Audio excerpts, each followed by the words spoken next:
Paz y bendición para todos ustedes de parte de nuestro Dios, de Yahweh nuestro Dios, y de nuestro Señor Jesucristo, nuestro Redentor, que vive y reinará.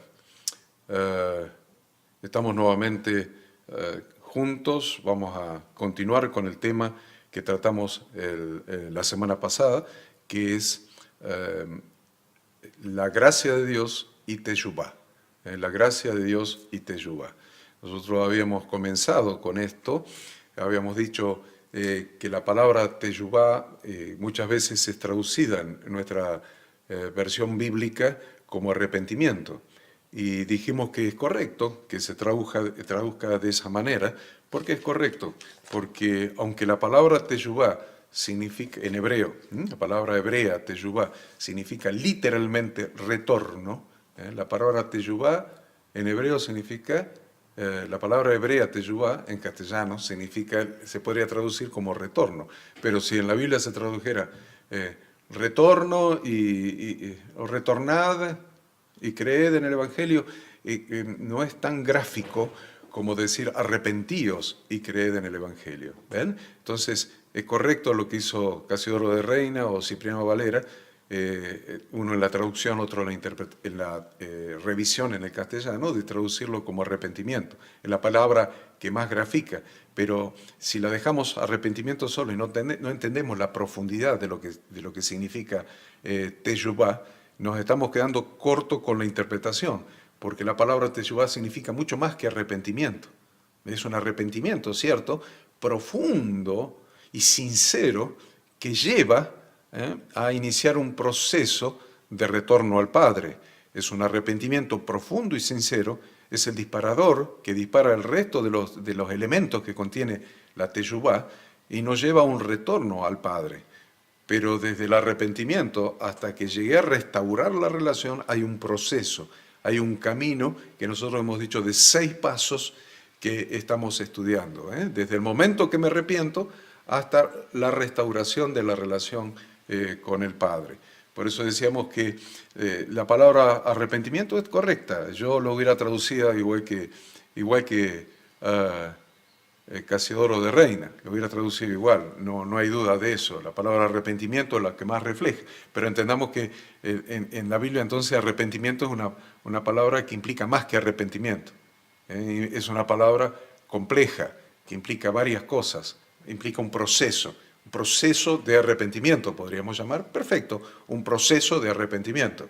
Pero nosotros estamos usando en este estudio directamente la palabra en hebreo, la palabra Teshuvah, que implica esos 6 pasos que estamos estudiando desde la semana pasada, desde el viernes de la semana pasada, implica entonces esos 6 pasos, la palabra Teshuvah.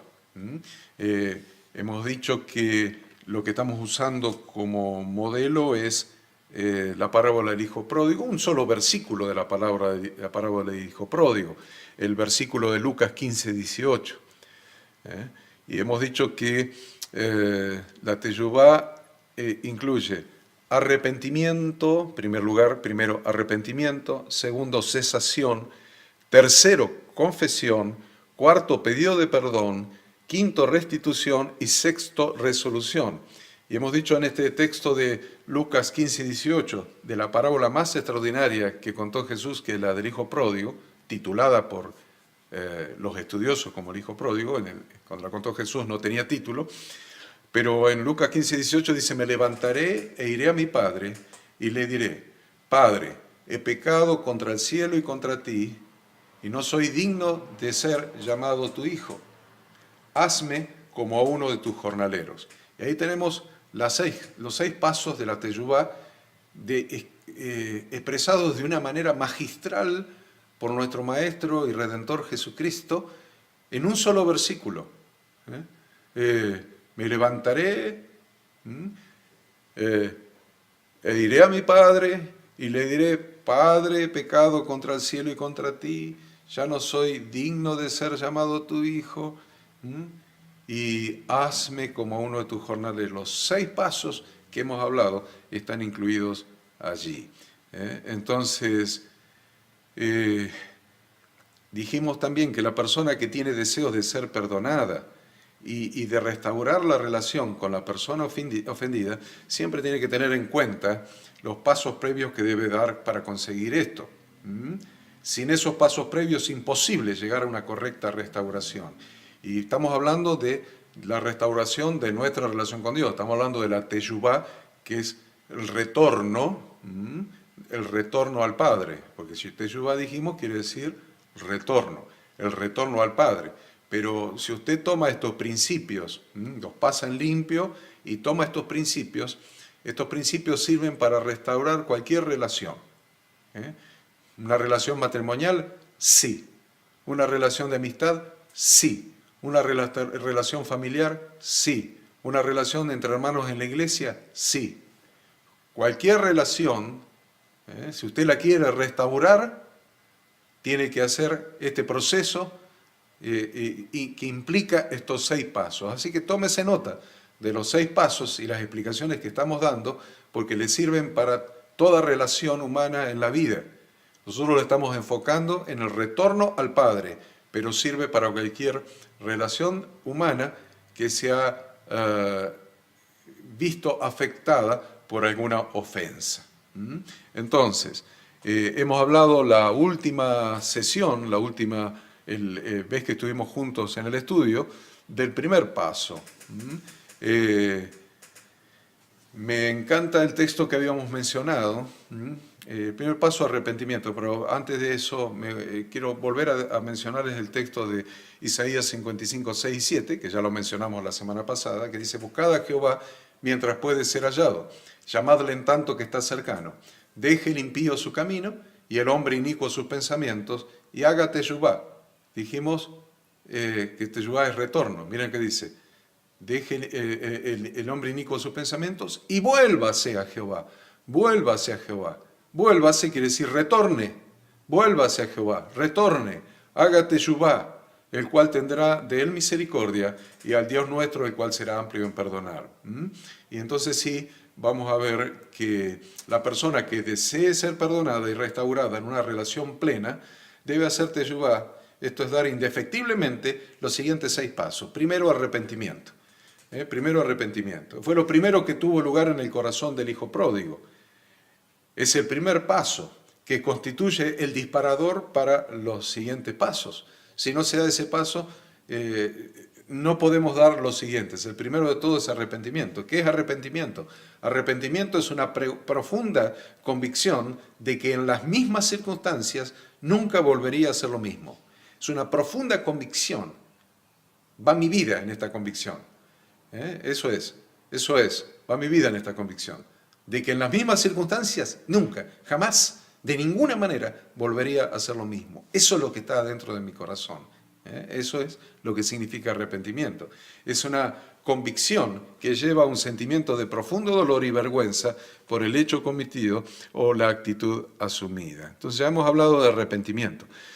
La segunda, eso lo hablamos la semana pasada, o sea, revise el video de la semana pasada y ahora continuamos con el segundo paso. El primero es arrepentimiento, el segundo es cesación.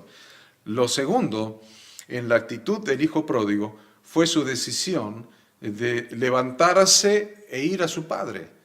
Lo segundo fue la decisión de me levantaré e iré a mi padre. Me levantaré e iré. Eso, ese levantarse y emprender el retorno implica dejar de hacer lo que estaba haciendo. Ese levantarse y emprender el retorno hacia el Padre implica dejar de hacer lo que estaba haciendo. Eso es cesación, cesar de hacer lo que estaba haciendo, dejar de hacer lo que estaba haciendo, no hacer más lo erróneo que estaba haciendo, no hacer más lo erróneo, no hacer más, no estar más, no continuar más caminando en la dirección equivocada, en la dirección contraria a lo que el Padre manda con sus instrucciones.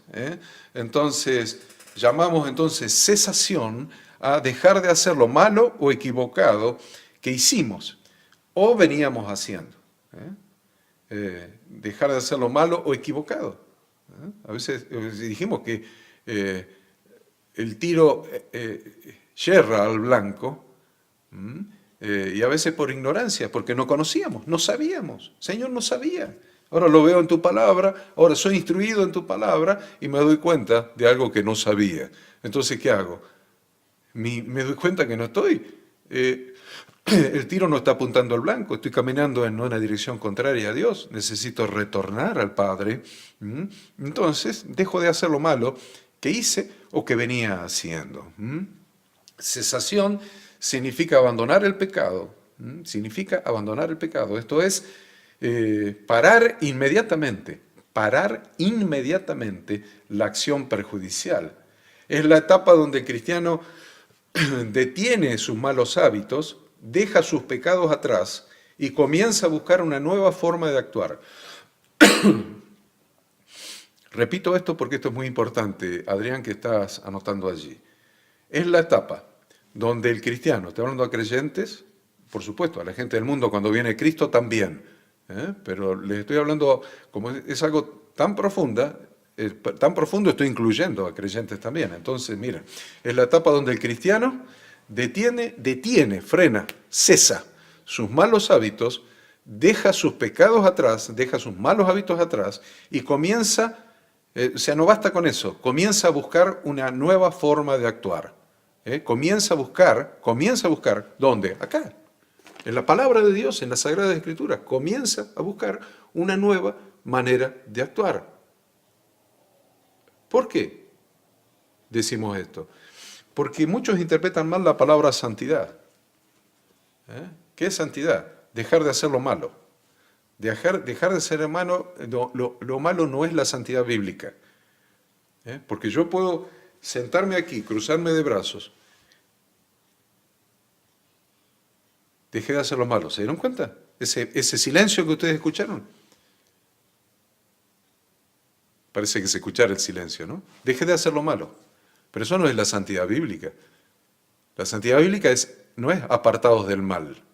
Es apartados para Dios. Apartados del mal para Dios. Apartados del mal para Dios. No alcanza con ser apartado del mal.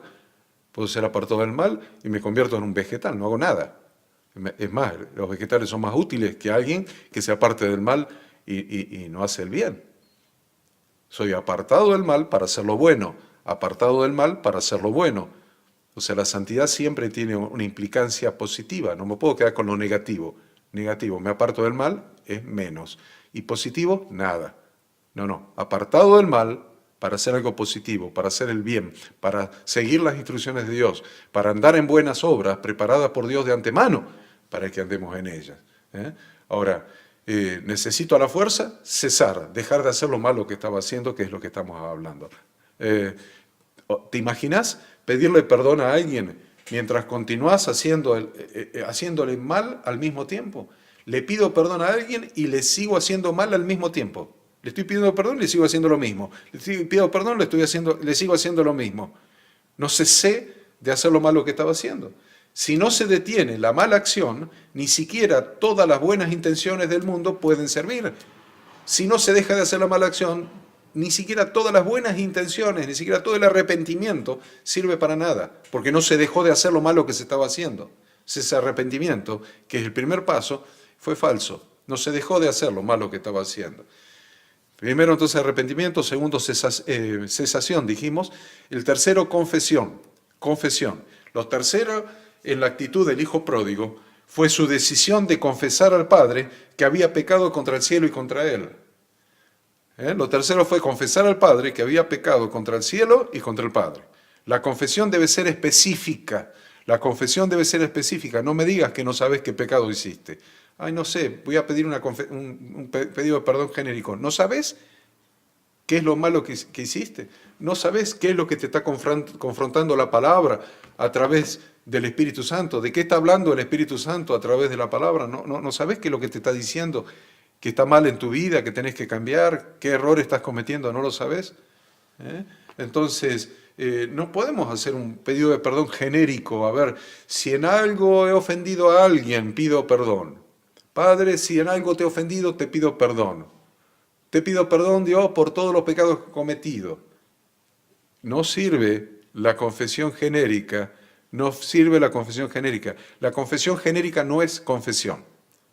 La persona que ha pecado sabe perfectamente cuál es su falta, principalmente porque el Espíritu Santo es el que lo redarguye del pecado. Y no digas que el Espíritu Santo no te está diciendo cuál es el pecado.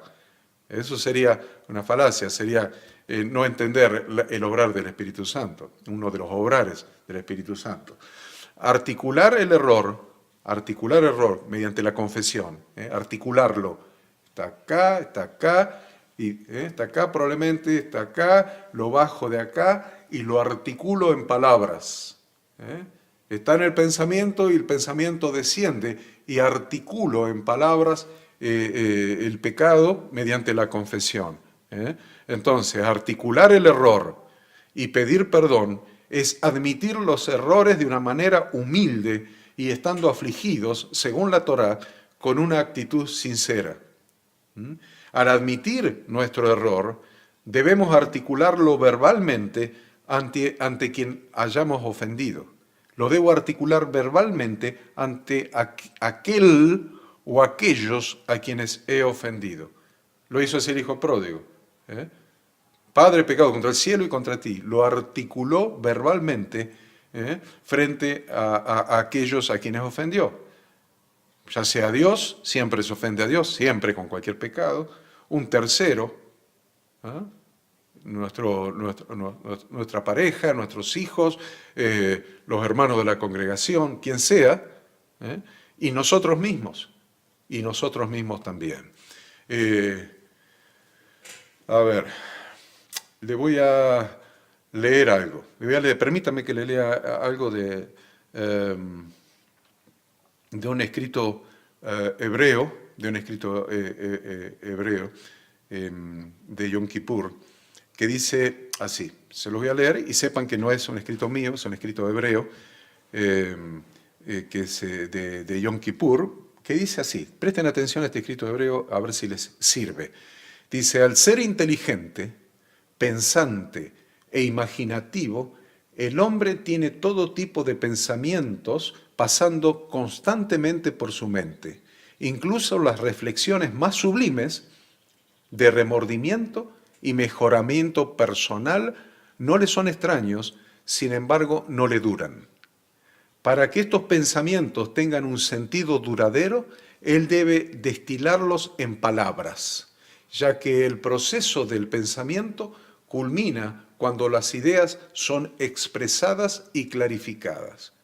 Qué importante eso, extraordinario. Dice, esto no es tan simple como parece. Por lo general, es terriblemente difícil para la gente admitir explícitamente que han hecho algo mal. Nos excusamos, nos negamos a admitir la verdad, le echamos la culpa a otro, negamos lo obvio, nos destacamos por racionalizar. Pero la persona que arranca de sí misma la incómoda verdad, yo he pecado, ha llevado a cabo un grandioso y significativo acto. Este escrito es magistral. Este escrito es verdaderamente magistral.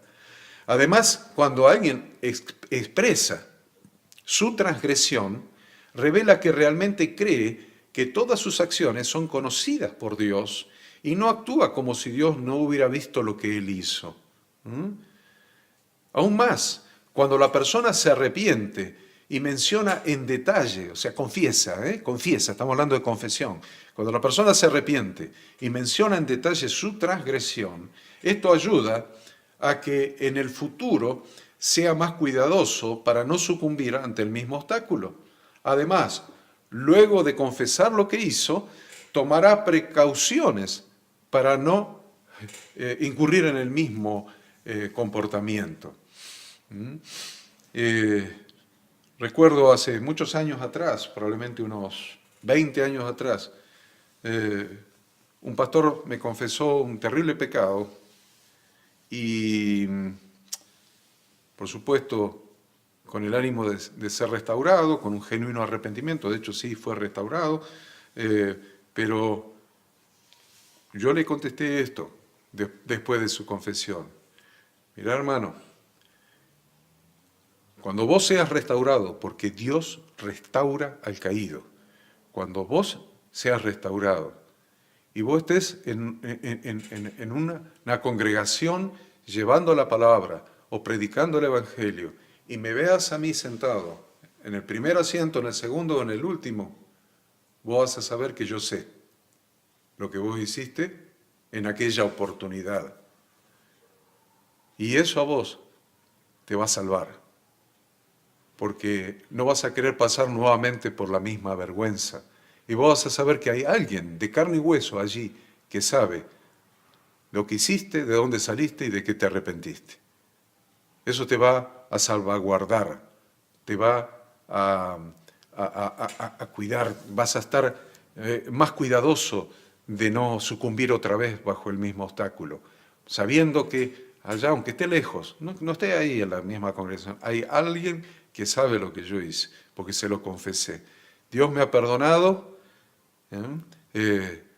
pero esta persona sabe, y esta persona es el testigo. Este es el testigo, y me voy a cuidar de volver a hacer lo mismo, porque no quiero volver a tener que confesar otra vez lo mismo. Es muy interesante, muy importante el tema de la confesión, Luego de confesar lo que hizo, tomará precauciones para no repetir su comportamiento.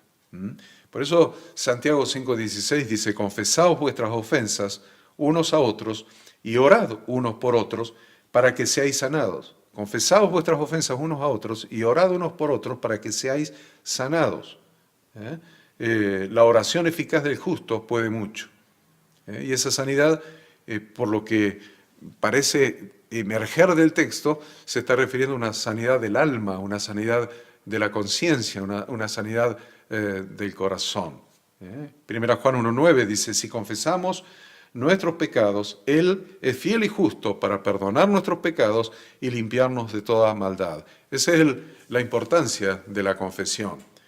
Entonces, el cuarto paso del proceso de Teshuvá es pedido de perdón. Pedido de perdón. No bastó la buena intención del hijo pródigo. Ay, me levantaré, iré a mi padre. No bastó. No bastó la buena intención. No bastó el arrepentimiento y la buena intención de cesar de hacer lo que estaba haciendo. Y no, hizo falta que se levantara, que hiciera lo que dijo que iba a hacer. Se levantara y viniera a su padre. Lucas 15:20. Hizo falta que se levantara, viniera a su padre y le pidiera perdón a su padre. No alcanza con el arrepentimiento y la confesión, ni siquiera con cesar de hacer lo que estaba haciendo. Es necesario solicitar el perdón de aquellas personas a las que se ha ofendido o contra quienes se ha cometido la falta. Es necesario pedir perdón, solicitar el perdón. Pedir es solicitar. No es que confesé y ya estoy perdonado. Pedir es pedir. Pedir perdón es te estoy pidiendo que me perdones. Voy a escuchar si me perdonás o no me perdonás, pero te estoy pidiendo que me perdones. Yo no estoy en tu libre albedrío de perdonarme o no. Esto es lo maravilloso del plan de salvación, que antes de conocer al Señor, el día que venimos a Él, todos nuestros pecados pasados fueron cargados en la cruz de Cristo como sustituto, como que pagó la pena por nosotros. Y después que somos cristianos y cometemos errores y nuestra vida yerra al blanco, tenemos abogado tenemos para con el Padre, a Jesucristo el justo. Tenemos al intercesor, tenemos al sacerdote, al abogado, que nos garantiza que el Padre nos va a perdonar. Pero acuérdense entonces que necesitamos solicitar el perdón de las personas que hemos ofendido o contra quienes hemos cometido la falta. En el caso del hijo pródigo incluye al cielo y al Padre. Por lo tanto, el pedido de perdón tenía que ser a ambas personas, a Dios y a su Padre. En el caso de que el pecado de alguna persona haya ofendido a otra persona, debe pedir perdón a Dios y a esa persona. En el caso de que la ofensa haya sido a una o más personas, pero la actitud o falta haya afectado también a la iglesia local, entonces el pedido de perdón va a ser a Dios, a la persona o personas afectadas y también a la iglesia local. Se debe pedir perdón a quienes se le haya ofendido. Noten entonces que siempre está presente el pedido de perdón a Dios, porque todo pecado ofende al Señor.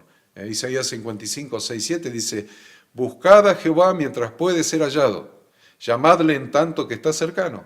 Deje el impío su camino y el hombre inicuo sus pensamientos, y vuélvase a Jehová, el cual tendrá de él misericordia, y al Dios nuestro, el cual será amplio en perdonar.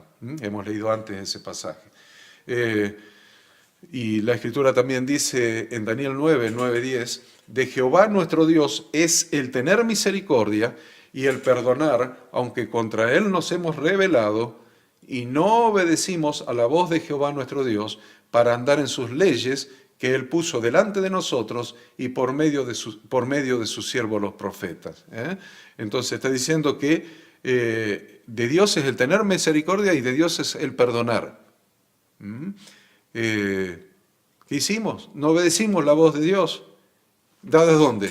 En sus instrucciones. Las instrucciones que dio a través de sus profetas, principalmente de su profeta Moisés y principalmente a través de su profeta Jesucristo, nuestro Redentor, el Hijo del Dios viviente. Moisés, el siervo de Dios, y Jesucristo, el Hijo de Dios, ambos profetas de Dios, porque ambos fueron portavoces, transmitiendo las instrucciones de Dios para que nuestra vida dé en el blanco. Y el quinto paso, dijimos que son 6, el quinto es restitución. Restitución. ¿Qué es restitución? Restituir es devolver. Restituir es reparar el daño. Restituir es devolver lo que se robó, devolver lo que se quitó, devolver lo que se anuló, lo que se afectó, reparar el daño. Si es honor, devolver el honor; si es confianza, devolver la confianza; si es dinero, devolver el dinero; si es un objeto material, devolver ese objeto material. Eso es restituir, es devolver. En la parábola del hijo pródigo, ¿cómo hacía el hijo para devolver todo el dinero que se había gastado del padre? ¿Cómo hacía el hijo pródigo para devolver todo el dinero en la parte de la herencia que le dio el padre, que la malgastó en una provincia apartada? ¿Cómo hacía? Que la malgastó, inclusive la Escritura dice, con prostitutas. ¿Cómo hacía para devolver eso al padre? Imposible, pues no tenía un centavo, no tenía ni para comer las algarrobas que comían los cerdos. Entonces, ¿cómo hacía para devolver, para restituir? Muy sencillo. Le dijo: padre, hazme como un jornalero y yo voy a trabajar como un jornalero hasta que te devuelva todo lo que te malgasté. Hazme como uno de tus jornaleros. Tiene un significado muy profundo. Hazme como uno de tus jornaleros. Uno de tus jornaleros, yo voy a trabajar y voy a trabajar en tu casa, Padre, hasta que te restituya, hasta que te devuelva todo lo tuyo que malgasté.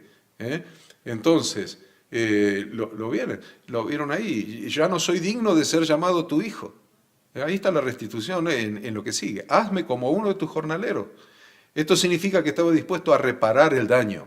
Queridos pastores, líderes, servidores, hermanos en general, creyentes en general que quieren servir al Señor. Estos son conceptos bíblicos muy importantes que ustedes los tienen que tener muy, muy en claro en su conocimiento, en su teología, en su doctrina. Tiene que estar claro. Hay que estar dispuesto a reparar el daño, si no hay una verdadera teshuvá, está incompleto si no estoy dispuesto a reparar el daño. Significa que, además, no solamente significa que el hijo pródigo estaba dispuesto a reparar el daño, también estaba dispuesto a soportar las consecuencias de su pecado. Estaba dispuesto a soportar las consecuencias de su pecado, al querer reparar el daño y pagar el precio necesario para reparar el daño. Muchas veces los creyentes no tenemos en cuenta esto. Ofendimos y dejamos la ofensa y somos perdonados por Dios y queremos que nos perdone el ofendido, pero no queremos reparar el daño. ¿Se entiende? Pero el pecado tiene consecuencias. Aunque sea perdonado, está perdonado.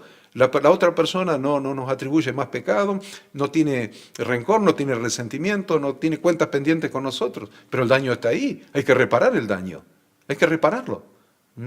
La persona siempre debe reparar el daño ocasionado. Siempre debe reparar el daño ocasionado. Lo hizo, mírenlo en Zaqueo, por ejemplo, Lucas 19:8. Entonces Zaqueo, puesto en pie, dijo al Señor, he aquí, Señor, la mitad de mis bienes doy a los pobres, y si en algo he defraudado a alguno, se lo devuelvo cuadruplicado. La gracia del Señor entró en su casa. El Señor dijo, hoy es necesario que entre a tu casa. Eso es gracia, no lo merecía Zaqueo, pero hoy es necesario que entre a tu casa. Es gracia, gracia de nuestro Señor. La gracia de nuestro Señor Jesucristo hizo que Jesucristo mismo entrara a la casa, se sentara a su mesa. Y la gracia es lo que los llevó a hacer teyubá. ¿Qué los llevó a hacer teyubá? ¿La ley? No, si él había violado la ley. Era judío y estaba robándole a sus hermanos, recaudando impuestos para el imperio romano. Y robando de los impuestos, por eso era rico. Entonces, no era la instrucción de Dios lo que lo estaba haciendo cambiar, porque él era un violador recurrente de la instrucción de Dios, estaba caminando para el otro lado, su onda estaba tirando una piedra que daba en cualquier lado. Pero cuando entró la gracia en su casa, la gracia de Dios a través de Jesucristo en su casa, en la mesa donde estaba sentado el Señor, se levantó y dijo, la mitad de mis bienes ya, la mitad de mi riqueza se la doy a los pobres, la otra mitad la guardo y que hagan fila aquí los que he defraudado porque se lo voy a devolver cuadruplicado. Voy a reparar todo el daño, voy a restituir todo el mal que hice. Eso es parte del proceso de teyubá, es fundamental que lo entendamos. Siempre se debe asegurar que su cambio de actitud, a veces con el transcurso del tiempo, a veces no es devuelvo algo. La confianza se tarda en recuperar, un daño moral se tarda en reparar. A veces con el transcurso del tiempo se puede reparar el daño hecho. Por lo tanto, el cambio de actitud debe ser permanente y sostenido en el tiempo. El cambio de actitud debe ser permanente y sostenido en el tiempo. Esto quiere decir que debe ser producto de un corazón sincero, si no, no hay sinceridad en el corazón. No hay sinceridad en el corazón, dice en Mateo 3.8, Lucas 3.8, Hechos 26.20, haced pues frutos dignos de arrepentimiento. 3 veces por si te salteaste alguna. Haced pues frutos dignos de arrepentimiento. Restitución. La persona que debe tener, ¿qué debe tener una persona? La persona debe tener una carga muy grande por reparar el daño ocasionado, de tal manera que esa carga lo impulse a realizar todos los esfuerzos necesarios para lograrlo y principalmente que su actitud cambie radicalmente, transformándolo en una persona humilde, servicial, obediente y en sujeción. ¿Lo digo otra vez? Debe cambiar su actitud, transformándolo en una persona humilde, servicial, obediente y en sujeción. Y el último punto, el punto 6, se llama resolución. Resolución es una palabra muy interesante. Si usted busca los sinónimos en el Word, los sinónimos de la palabra resolución, es determinación, es decisión. Determinación, decisión. ¿Qué quiere decir esto? Resolución.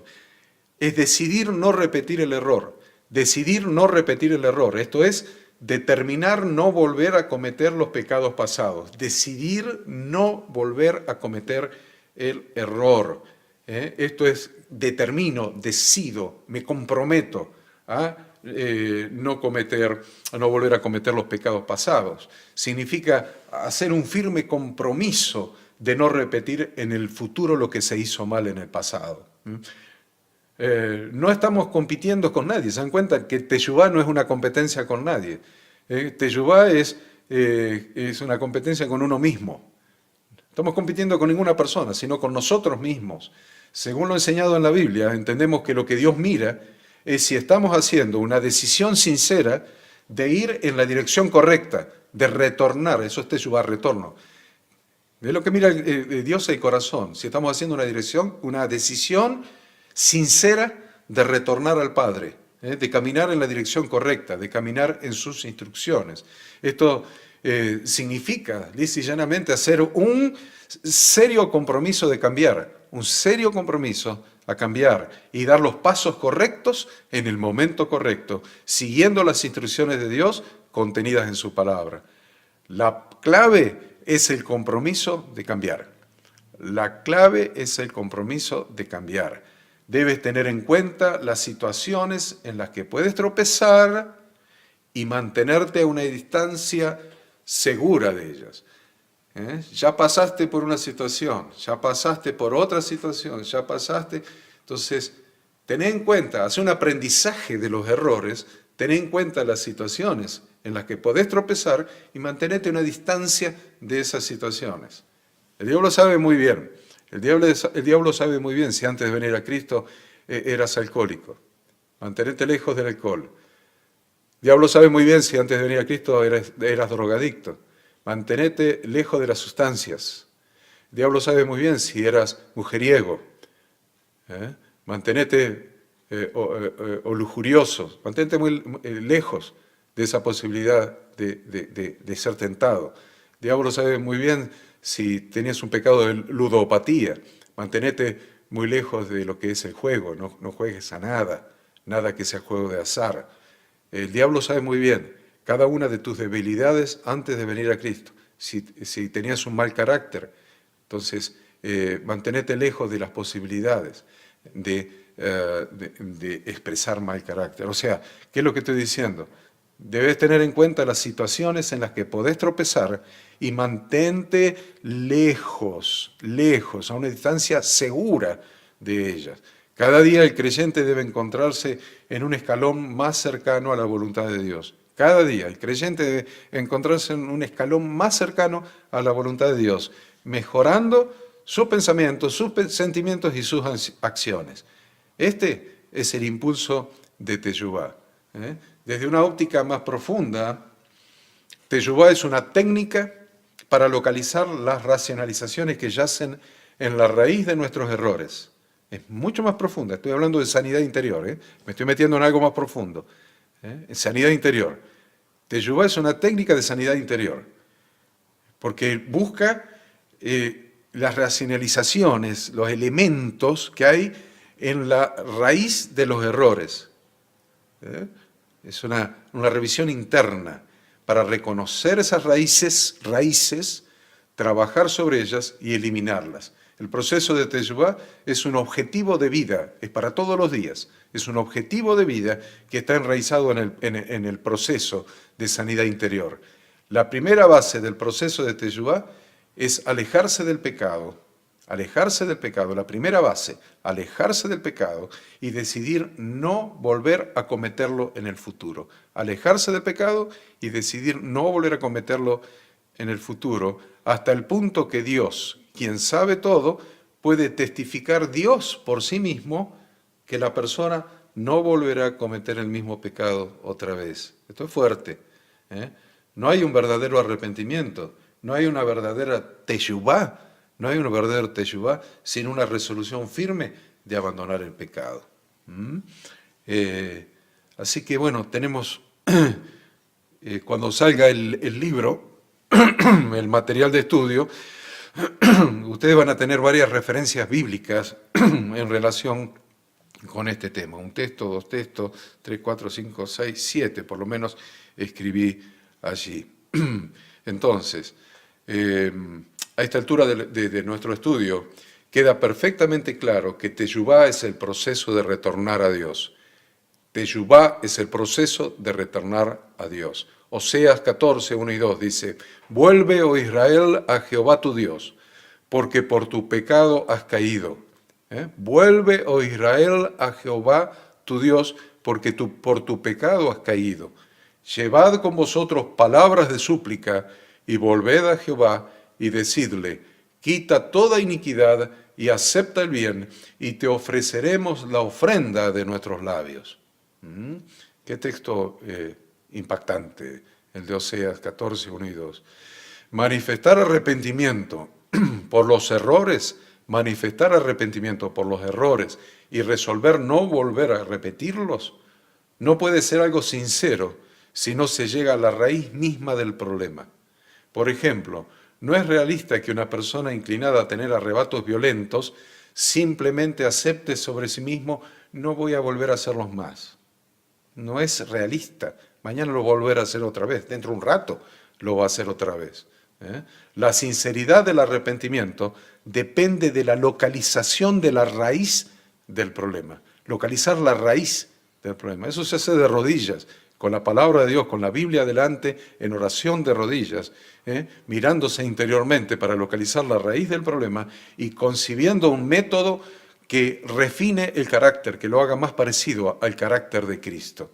El verdadero trabajo de Teshuvá es convertirse a uno mismo en una persona diferente de lo que era y en una persona cada vez más parecida a Jesucristo, el Hijo del Dios viviente.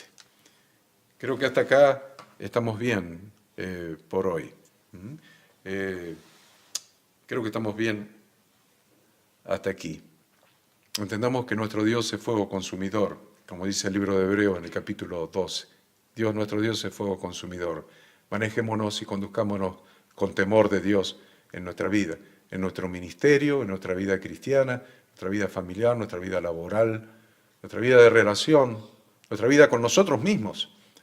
Conservemos y mantengámonos en el temor de Dios. Los bendigo en el nombre de Dios. Los bendigo en el nombre de Yahweh. Que Yahweh los bendiga, que Yahweh los guarde, que haga resplandecer su rostro sobre ustedes, que los llene de paz y de bendiciones. Que pueda el Espíritu Santo abrir el entendimiento de cada uno para que entienda la verdad, la justicia y la profundidad de la palabra de Dios. Amén.